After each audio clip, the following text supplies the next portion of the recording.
Los Chavales, le Real Madrid est malheureusement éliminé de la Champions League après une défaite face à Arsenal au Santiago Bernabéu, 2-1. Et c'est vrai qu'il y a un mot finalement qui ressort de cette double confrontation, c'est le mot logique. Et on va en parler juste après. Vamos!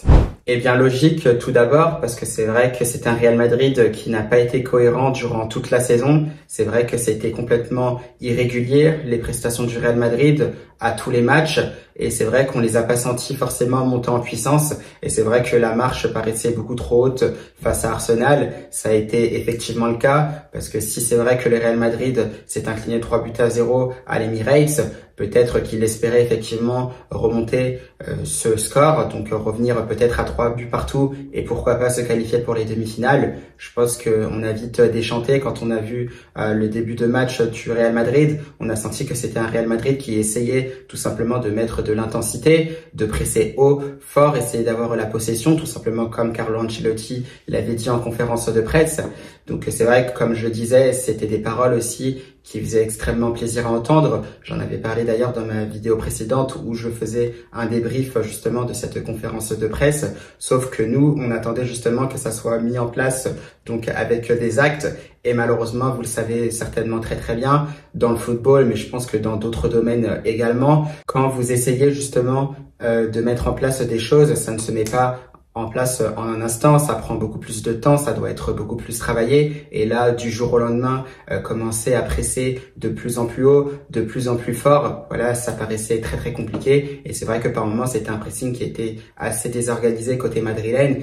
Et de l'autre côté, on a une équipe d'Arsenal très bien dirigée aussi par Mikel Arteta, voilà, qui se connaît parfaitement bien, qui a des automatismes, c'est assez cohérent, les joueurs savent exactement quoi faire. Et ça s'est vu justement parce que je l'avais présenté aussi en débrief donc d'avant-match où justement au vu du contexte on sait que le score aller, donc ce fameux 3-0 influe justement sur le match retour. Donc là ça a parfaitement influé parce que justement c'est un Real Madrid qui allait essayer d'aller chercher haut, qui allait essayer justement de sortir, ce qui allait laisser des espaces aux Gunners d'Arsenal et on l'a vu justement pendant tout le match puisque c'est un Arsenal qui s'est créé pas mal d'espace, déjà en première mi-temps, des sorties de balles aussi qui faisaient très mal au Real Madrid durant tout le match et ça aura été conclu parfaitement justement par ce but du 2-1 de Gabriel Martinelli. Donc dans les dernières minutes du match, voilà, il profite justement donc à un appel qui part aussi de très loin. Alors peut-être que Fran Garcia se fait peut-être avoir, mais c'est un Real Madrid qui était assez désorganisé, qui essayait un peu de jouer le tout pour le tout, même s'il n'y croyait plus.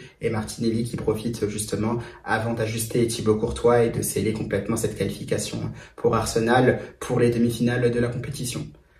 Donc voilà, finalement, défaite assez logique. Moi, j'ai pas été surpris. C'est un Real Madrid finalement qui ne s'est pas forcément créé d'occasion. Je crois qu'il n'y en a quasiment aucune dans ce match-là. La seule occasion, elle a été offerte effectivement par les Gunners d'Arsenal, par l'intermédiaire de William Saliba qui se trompe largement. Pour moi, c'est beaucoup plus une erreur de relâchement, surtout qu'Arsenal venait à peine de marquer. Donc voilà, ce petit relâchement qui aura profité à Vinicius Junior.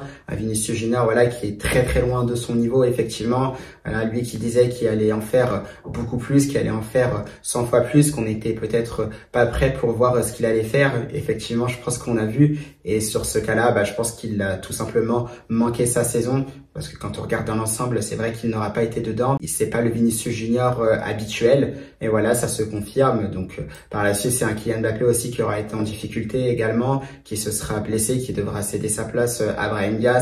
Un Jude Bellingham aussi qui aura essayé, qui a été très intéressant aussi. Jude Bellingham, par moment, c'est aussi le genre de course qu'il a fait, qui m'a intéressé, qu'on reproche aussi aux attaquants de pas faire. Ces appels aussi qui viennent de deuxième ligne en profondeur. Il y en a une belle, justement, où il est lancé en profondeur. Alors après, je pense qu'il se protège mal par rapport au retour de Declan Rice, ce qui permet le retour parfait du milieu de terrain d'Arsenal. Et malheureusement, Bellingham n'aura pas pu conclure cette action. Mais en tout cas, très belle action de l'Anglais qui se sera montré, qui se sera déméné, qui aura essayé de tenter. Et avec Thibaut Courtois, pour ma part, c'est vrai que c'est les seuls madrilènes qui ont un peu sorti leur épingle du jeu. Ils ont essayé, mais derrière, voilà, ça n'a pas forcément suivi. Un Real Madrid qui manquait beaucoup trop d'inspiration. Et ça s'est vu tout simplement avec un Arsenal, on savait qu'il défendait très bien. On m'en avait parlé aussi en vidéo d'avant-match. Un Arsenal qui encaissait très peu de buts, qui prenait rarement plus de 2 buts par exemple dans un un match, ça s'est confirmé avec un Real Madrid qui a trop de problèmes, notamment dans l'animation offensive.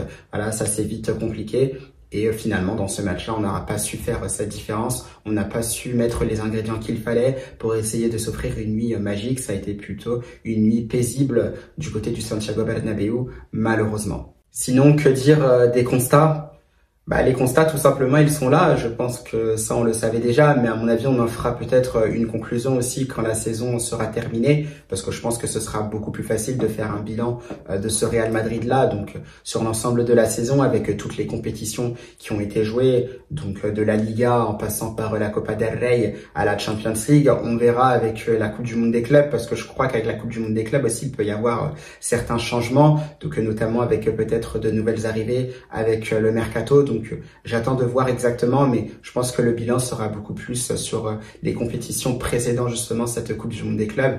Donc de toute façon, on en reparlera. Donc ce Real Madrid qui s'est peut-être aussi pas forcément mal renforcé, parce que je pense que les venues, quoi qu'il arrive, de Kylian Mbappé et de Endrick, je trouve qu'elles sont quand même assez pertinentes, du moins pour l'animation offensive. Après, bien évidemment, il faudra travailler puisque c'est le néant au niveau de l'animation offensive du Real Madrid. Mais après, c'est vrai qu'au milieu de terrain ou peut-être en défense, peut-être que ça a été mal comblé. Et ça, je pense que la direction madrilène se rendra compte qu'il faudra effectivement réagir, peut-être faire des transactions durant l'été qui arrivera pour recruter un milieu de terrain de classe internationale, des défenseurs aussi de classe internationale. Donc à voir ce qu'il sera fait aussi en fonction de certains joueurs. Donc par exemple, par rapport au remplaçant de Dani Carvajal, effectivement, on a peut-être parlé de Trent Alexander-Arnold.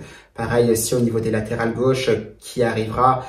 Pareil aussi dans l'axe central. Donc voilà, ce sont des sujets qui seront très très sensibles du côté du Real Madrid, à voir ce qu'il se passera. En attendant, il faudra finir cette saison-là. Mais moi, pour l'instant, c'est vrai que ce qui me préoccupe, ça va être effectivement un milieu de terrain assez créatif pour essayer de faire le lien beaucoup plus facilement entre l'attaque et la défense, parce qu'encore une fois, dans ce match face à Arsenal, ça a beaucoup trop manqué. Vous pouvez voir d'ailleurs quelques images donc dans ce match-là. C'est des images tout simplement qu'on revoit depuis le début de la saison. C'est vrai que les lignes, en fait, les lignes sont coupées. En fait, c'est une équipe du Real Madrid qui est coupée en 2, voire en 3, mais ça, on le savait déjà, effectivement, ce n'est pas une surprise.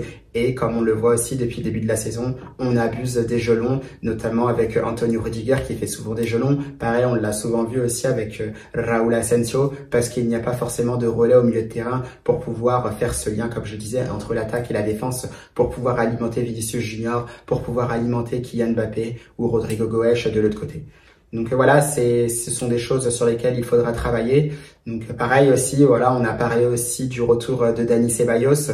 Moi, encore une fois, je vais me le répéter, mais je pense que certains seront d'accord avec moi, d'autres peut-être pas. Mais un Dani Ceballos, malheureusement, je pense que c'est beaucoup trop juste pour le Real Madrid. Encore une fois, il faudra un milieu de terrain beaucoup plus performant que le milieu de terrain espagnol, même si effectivement Dani Ceballos, c'est aussi très très intéressant. C'est un très bon joueur avec une très bonne qualité technique, mais je pense que c'est pas assez fort pour un standing comme le Real Madrid. Donc à voir qui pourrait être une belle recrue au milieu de terrain pour le Real Madrid. C'est vrai qu'il y a eu des rumeurs avec par exemple McAllister, à un moment il y a eu avec Enzo Fernandez.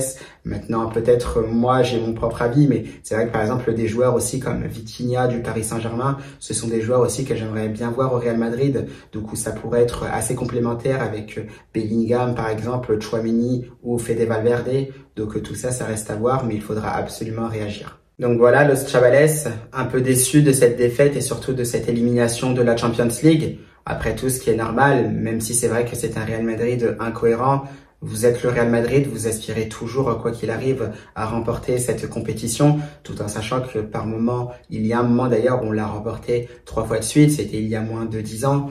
Donc c'est vrai qu'on espère toujours la remporter. Malheureusement, cette année, c'était pas possible. Il faudra travailler davantage pour pouvoir revenir à un très bon niveau, pour pouvoir se l'offrir de nouveau. Mais en attendant, il va falloir passer à autre chose, tant cette défaite était logique, Bien évidemment, il y aura d'autres circonstances, il y aura d'autres décisions qui seront prises, à commencer par celle de Carlo Ancelotti, à voir ce qu'il se passera pour le coach italien. Il y avait d'ailleurs des journaux, des pages à la une qui étaient sorties, notamment celle de Marca, où on disait tout simplement que Ancelotti avait besoin d'une remontada pour espérer être encore coach du Real Madrid de la saison prochaine. Je pense que là, tout simplement, c'est très très mal parti, et c'est là d'ailleurs où je vais me projeter sur les prochains matchs, donc notamment un qui sera très crucial pour le Real Madrid. Ce sera dès ce dimanche à 21h face à Bilbao, un adversaire aussi très très fort, un adversaire qui aura vaincu le Real Madrid. Et là, attention, Santiago Bernabéu, avec déjà cette défaite, avec toutes les défaillances du Real Madrid,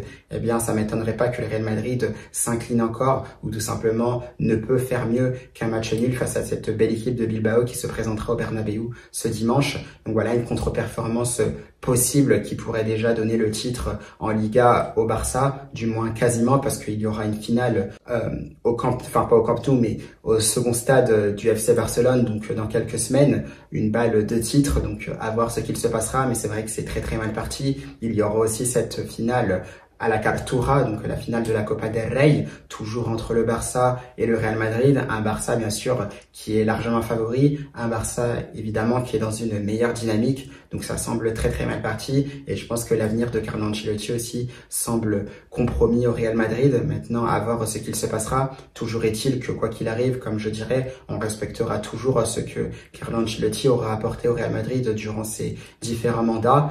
Mais peut-être qu'à un moment donné, ce sera le temps, du moins la direction madrilène pensera qu'il sera temps pour lui de quitter le navire madrilène. Donc on verra bien ce qu'il se passera.